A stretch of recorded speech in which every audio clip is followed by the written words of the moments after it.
Hello বন্ধুরা, শুভ সন্ধ্যা। রান্না করছি তরকারি, আলুর দম হচ্ছে, পরোটা খাবে সেটা আসুন তাড়াতাড়ি। হচ্ছে আলুর দম হবে,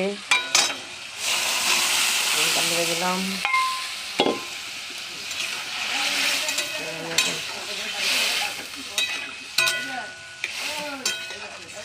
তাড়াতাড়ি কারোর বসে গেছে নাস্তা, চলে আসুন আমার বাড়িতে খাবেন। এখানে সব ময়দা মাখা রেডি, পরোটা হবে, পরোটা আলুর দম। দাদা ভাইরা দিদি ভাইরা চলে আসুন, কে খাবেন তাড়াতাড়ি। টাটা, বাই বাই, আবার পরে আসবো।